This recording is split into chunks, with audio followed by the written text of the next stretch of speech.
country. And I know many people are tired. I know many people are angry. I know that you have spent more money on poster board in the last 4 months than in your entire lives before then. I don't think any of us expected 2017 to turn out the way it did. The world looks very different from how it looked a few years ago or even 134 days ago. Donald Trump has appointed a cabinet of billionaires and bankers to run our economy to suit themselves. He has signed off on letting states withhold health care funding from clinics that provide abortion and letting insurance companies deny coverage for birth control. He has signed an unconstitutional Muslim ban, had it struck down, signed another one, had it struck down again, and now he's headed off to the United States Supreme Court to try to defend an unconstitutional Muslim ban. He's embraced tax breaks for the super rich, funding them by ripping away health care from 23 million Americans. He supports a tax break for millionaires and billionaires that will cut veterans' health care. He's opened the door to knocking out health care coverage for people with pre-existing conditions, people with mental health problems, people with addiction issues. You know, and all this is from a man who claimed that he would be out there for working people. I get the feeling that the only way that Donald Trump would listen to working people in Lowell or Lawrence or Worcester would be if they called the White House about building a new Trump golf course. And then there's Donald Trump's budget. Have you seen this thing? The press has the general outline, but when we get together here, we have to talk about how it affects Massachusetts directly, what it means to our families, to our friends, to our neighbors. Trump's budget would slash its way through Massachusetts. Cuts to Social Security disability insurance could affect more than 200,000 disabled workers right here in Massachusetts. Cuts to food stamps would put more than $1 billion at risk for families right here in Massachusetts. Cuts to Medicaid would put at risk more than 1.8 million low-income children, seniors, adults, people with disabilities right here in Massachusetts. Cuts to education would hit every elementary school, every junior high, every high school, and every college right here in Massachusetts. The funding to help people pay their energy bills, LIHEAP, for almost 165,000 Massachusetts families, zeroed out. Flood map zoning, zeroed out. Tiger grants that have gone to help us repair bridges in Lowell and Haverhill, gone. Donald Trump's budget director says, and I want to quote here, they are not going to kick any deserving person off any meaningful program. Think about that. Trump says he's not going to kick any deserving person off any meaningful program. Let me translate that for those of you who don't speak Donald. It means no billionaires will lose their tax loopholes.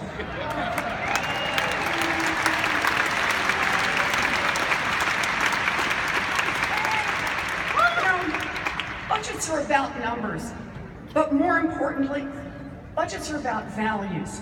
Budgets are about investing in what's important to us, our kids, our seniors, our veterans, the poor, the sick, working families. A budget is a statement about who we are and what kind of a country we are going to build. A budget is a moral statement, and Donald Trump's budget is immoral.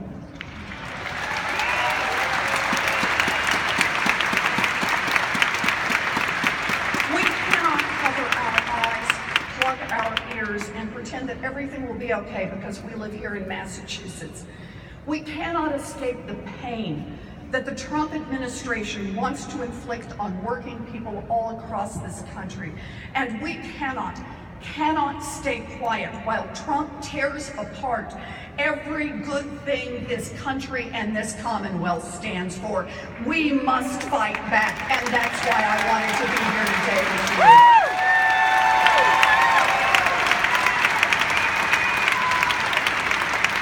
go, girl.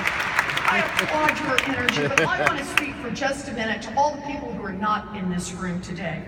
For anyone who is watching this at home today, or who sees a clip about it later, or who reads about it, whether you are a Democrat, a Republican, or an independent, whether you work in a school in Salem, or a dock in New Bedford, or a gas station in Holyoke, or a hospital in Brockton, or run a corporation in Boston, or hold a powerful elective office, silence is no longer an option. Hair flow is no longer an option.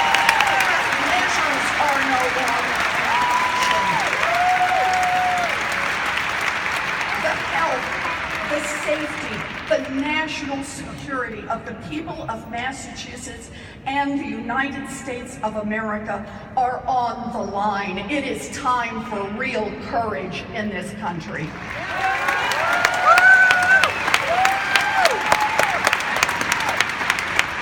We have a job to do, both here in Massachusetts and across the country. Instead of a Trump government that just works for those at the top, we need to make this a government that works for everyone. A government that builds opportunities, not just for those at the top, but builds opportunities for everyone. We need to say it, and we need to say it out loud. Opportunities expand when young people can go to school without getting crushed by student loan debt. And that means debt-free college, and we will fight for it. You fit for it.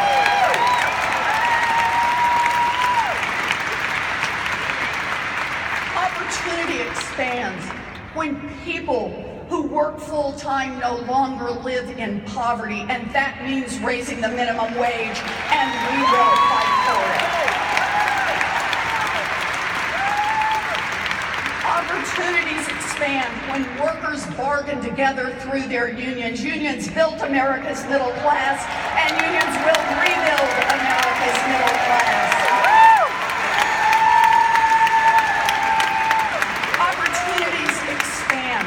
When every child has a first-rate education, and that means investing in our public schools all across the country. Opportunities expand when everyone knows that after a lifetime of hard work, people can retire with dignity, and that means expanding Social Security and protecting Medicare. Yes.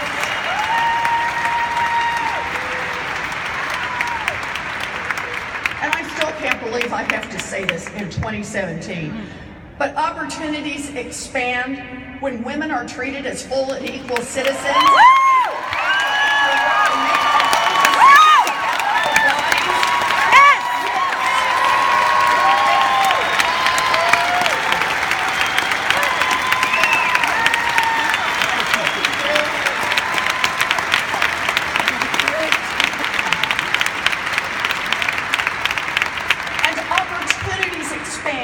When we condemn racism and bigotry and hate, and that means we don't tear families apart, and we don't just say Black Lives Matter, we fight for it. That's what it means.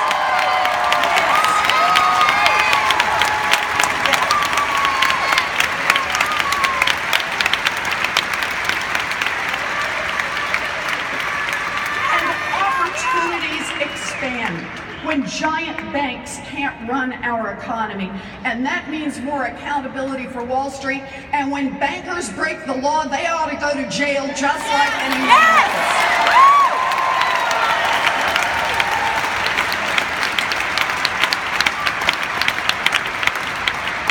And opportunities expand when democracy isn't for sale, and that means overturning Citizens United and getting money out of politics.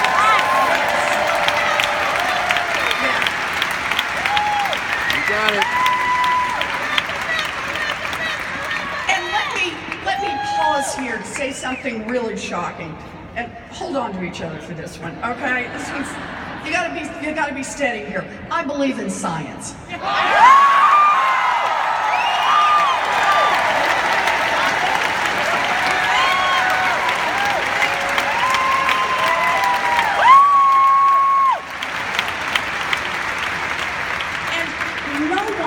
will have any opportunities if we don't acknowledge that climate change is real and we have a moral obligation to leave our children with a livable earth.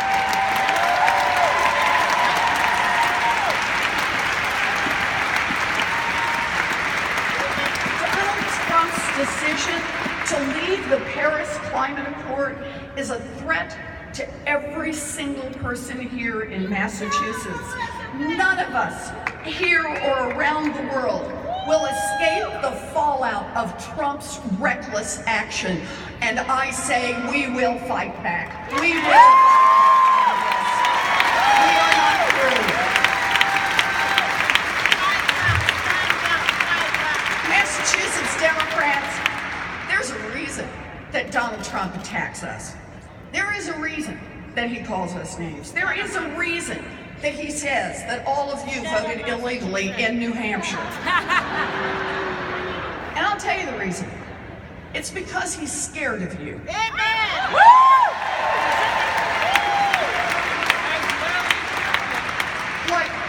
Like all bullies, his biggest fear, the one that keeps him up at night, wandering the halls at 3 a.m.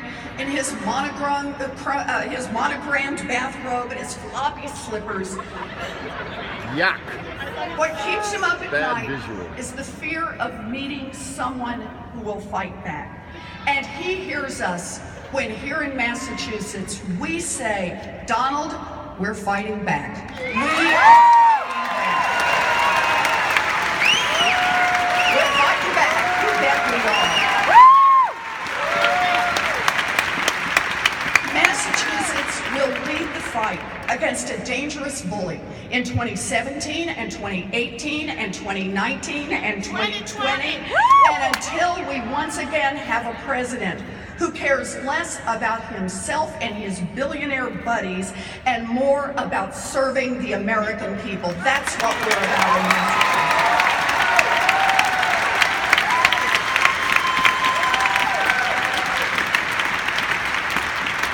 Massachusetts has always been a state of pilgrims and patriots, a state of abolitionists and suffragettes, a state of New Dealers and revolutionaries.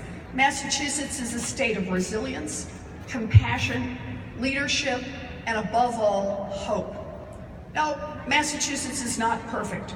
Too many people here are still hanging on by their fingernails, praying that America does not leave them behind. Too many people here still feel the sting of hatred and bigotry. Too many people still worry that their children are not getting a fighting chance to succeed in life. But in this time of crisis, here in Massachusetts, we dig down and find the strength that makes us great. In a time of crisis, we fight back. And Massachusetts Democrats, I promise you this, I will fight my heart out for you.